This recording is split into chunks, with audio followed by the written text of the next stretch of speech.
أعوذ بالله من الشيطان الرجيم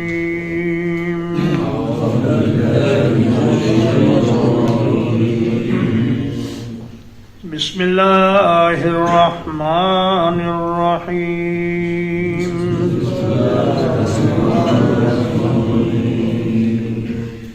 قل يا أيها الكافرون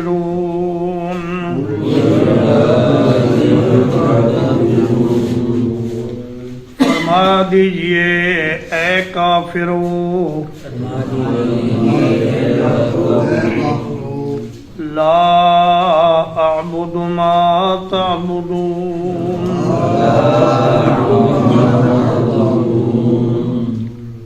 میں اس کی عبادت نہیں کرتا جس کی تم عبادت کرتے ہو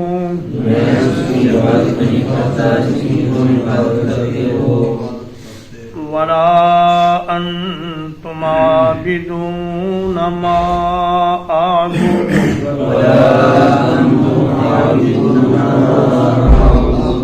اور نہ تم اس کی عبادت کرنے والے ہو جس کی عبادت میں کرتا ہوں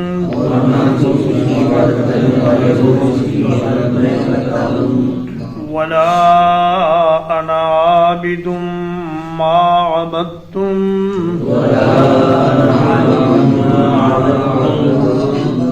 اور نہ ہی میں عبادت کروں گا اس کی جس کی تم نے عبادت کی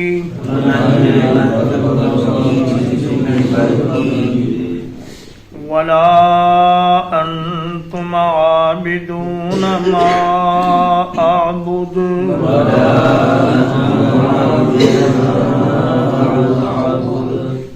اور نہ تم عبادت کرو گے اس کی جس کی میں عبادت کرتا ہوں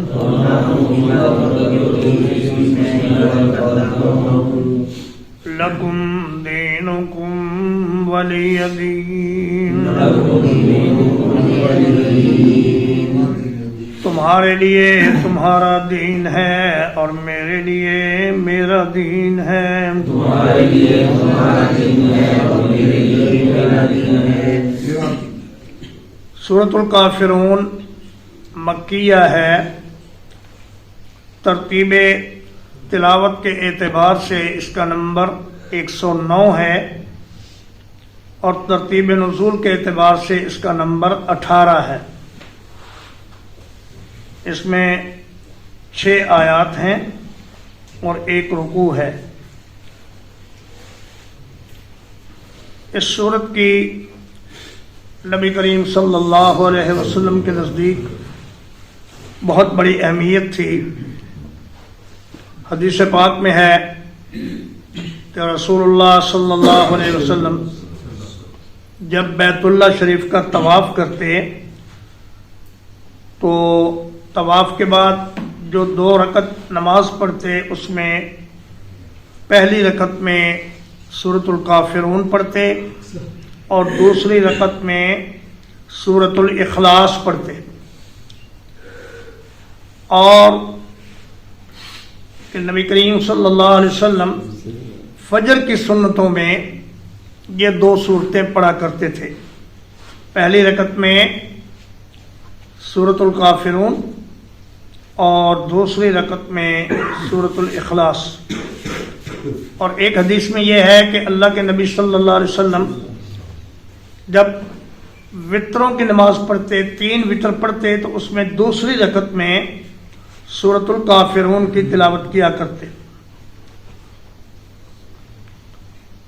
حضرت نوفل بن معاویہ الاشجعی رضی اللہ تعالی عنہ نے اللہ کے نبی صلی اللہ علیہ وسلم سے پوچھا کہ یا رسول اللہ میں رات کو سونے سے پہلے کیا پڑھا کروں؟ تو آپ نے فرمایا سورۃ الکافرون پڑھ کے سو جایا کرو، اس لیے کہ اس میں شرک سے بیزاری کا اظہار ہے اور توحید باری تعالی کا اقرار ہے۔ اس صورت کی شان نزول میں مختلف واقعات مفسرین کرام نے نقل کیے ہیں۔ ان میں سے مشہور ترین واقعہ یہ ہے کہ ولید بن مغیرہ، عاص بن وائل، اسود بن مطلب اور ابی ابن خلف، یہ بڑے بڑے سردار نبی کریم صلی اللہ علیہ وسلم کے پاس آئے اور آپ سے کچھ نیگوسیشن کرنا چاہی کہ کچھ لو اور کچھ دو کی بنیاد پر ہماری اور آپ کی صلح ہو جائے۔ کہنے لگے کہ آپ ہمارے معبودوں کو برا کہنا چھوڑ دیں تو ہم بھی آپ کے معبود کے بارے میں کوئی غلط بات نہیں کہیں گے۔ فرمایا ودو لو تدہن فیدہنون، کفار کی یہ خواہش ہے کہ اگر آپ اپنے موقف میں تھوڑی سی نرمی پیدا کر لیں تو وہ بھی اپنے موقف میں نرمی پیدا کرنے کے لیے تیار ہیں۔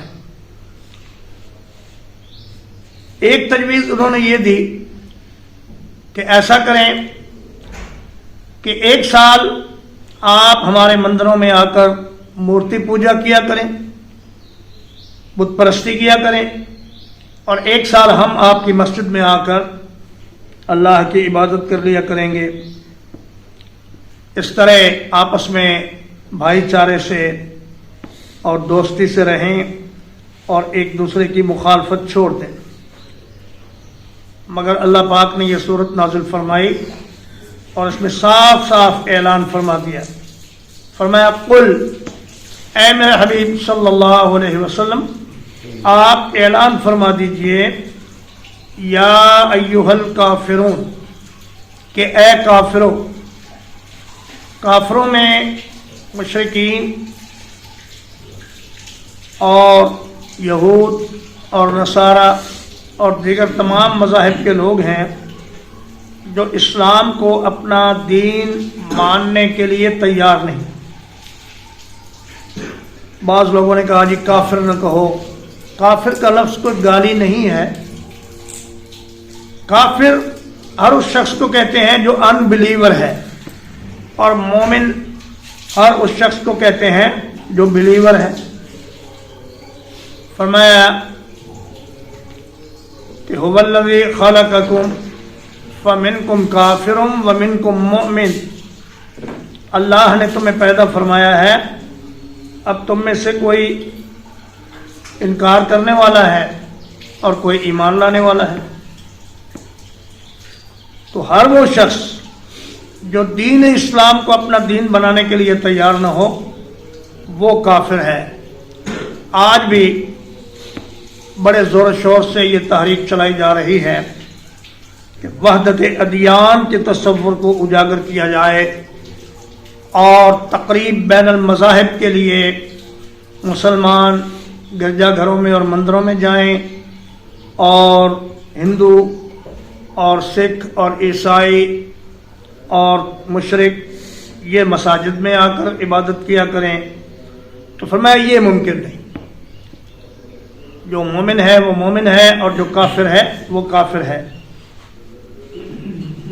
فرمایا اے کافرو لا اعبد ما تعبدون، میں اس کی عبادت نہیں کرتا جس کی عبادت تم کرتے ہو، یعنی جن بتوں کو اور جن درختوں کو اور جن فرشتوں کو اور جنات کو اور سورج چاند ستاروں کو، دریاؤں کو، پتھروں کو اور قبروں کو تم پوجتے ہو، میں ان کی عبادت کرنے سے انکاری ہوں۔ ولا انتم عابدون ما اعبد، اور نہ ہی تم اس کی عبادت کرتے ہو جس کی میں عبادت کرتا ہوں۔ یہاں ایک سوال پیدا ہوتا ہے کہ کفار تو اور مشرکین عرب یہ تو اللہ کو معبود مانتے تھے، اس کی عبادت بھی کرتے تھے اور عیسائی اور یہودی بھی اللہ کی عبادت کرتے تھے، تو پھر یہ کیوں فرمایا کہ تم اس کی عبادت نہیں کرتے جس کی میں عبادت کرتا ہوں؟ تو فرمایا اس کی وجہ یہ ہے کہ اللہ کو معبودوں کے مجموعے میں سے ایک معبود ماننا یہ اللہ کو قبول نہیں ہے۔ اللہ کو معبود ماننے کا مطلب یہ ہے کہ ایک اللہ کو عبادت کے لائق مانو اور کسی دوسرے کو اس کی عبادت میں شریک نہ کرو۔ حضرت ابو ہریرہ رضی اللہ تعالیٰ عنہ روایت کرتے ہیں، صحیح مسلم میں حدیث ہے کہ نبی کریم صلی اللہ علیہ وسلم فرماتے ہیں کہ اللہ تبارک و تعالیٰ فرماتا ہے، انا اغنی الشرکاء عن الشرک، میں تمام شریکوں سے بڑھ کر شرک سے بے پرواہ ہوں۔ کسی اور معبود کو شرک کی ضرورت ہوگی، لیکن مجھے شرک سے قطعی نفرت ہے اور میں معمولی سا شرک بھی برداشت نہیں کرتا۔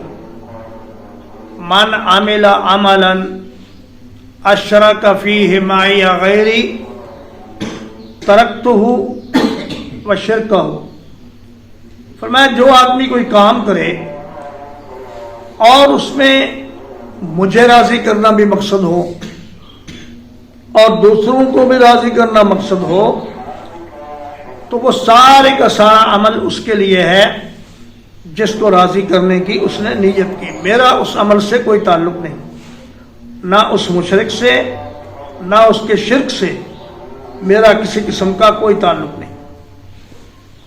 تو عیسائی اور یہودی بھی کہتے تھے اللہ تین میں سے ایک ہے، فرمایا تین میں سے ایک کو اللہ کو معبود بنانا یہ اللہ کو قبول نہیں۔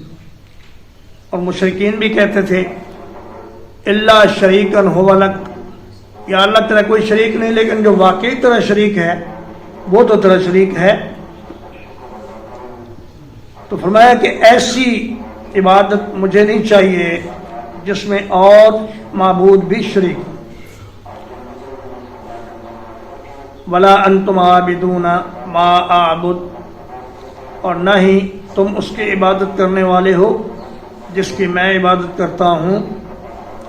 ولا انا عابد ما عبدتم، اور نہ میں اس کی عبادت کروں گا جس کی تم عبادت کرتے ہو، یعنی مستقبل میں بھی میں کبھی ان بتوں کی عبادت نہیں کروں گا جن کی عبادت تم کرتے ہو۔ ولا انتم عابدون ما اعبد، اور نہ ہی تم کبھی اس اللہ کی عبادت کرو گے جس کی عبادت میں کرتا ہوں۔ تو سوال یہ پیدا ہوتا ہے کہ ان مشرکین مکہ میں سے تو بہت سے مسلمان ہو گئے تھے اور آنے والے وقت میں انہوں نے اللہ کی عبادت بھی کی، تو پھر یہ کیوں فرمایا گیا کہ تم کبھی اللہ کی عبادت نہیں کرو گے؟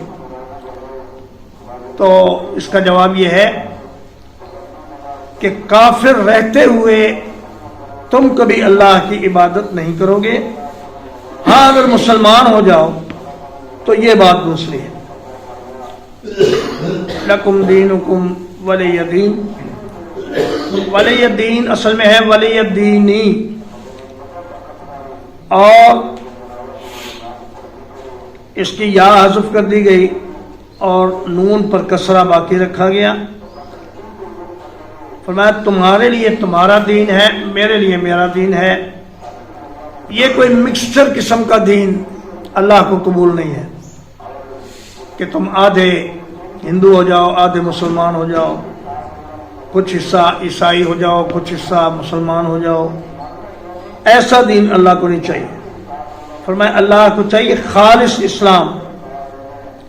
وما امروا الا ليعبدوا الله مخلصین لہ الدین، ان کو عبادت کا حکم دیا گیا کہ خالص اللہ کی عبادت کرو، تب اللہ کے ہاں قبول ہے، ورنہ نہیں۔ تو قیامت تک اسلام اسلام رہے گا اور کفر کفر رہے گا، کبھی کفر اور اسلام کو مکس کرنے کی کوئی کوشش کامیاب نہیں ہوگی۔ ترجمہ ایک بار. قل یا ایھا الکافرون،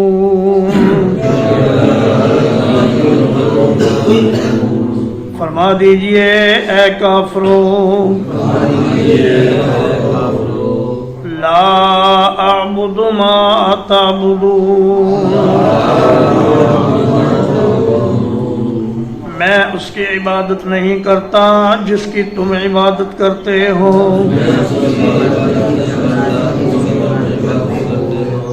ولا انتم عابدون ما اعبد،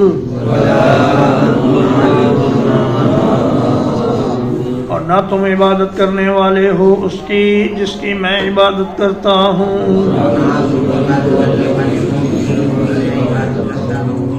ولا انا عابد ما عبدتم، اور نہ میں کبھی اس کی عبادت کروں گا جس کی عبادت تم نے کی، ولا انتم عابدون ما اعبد،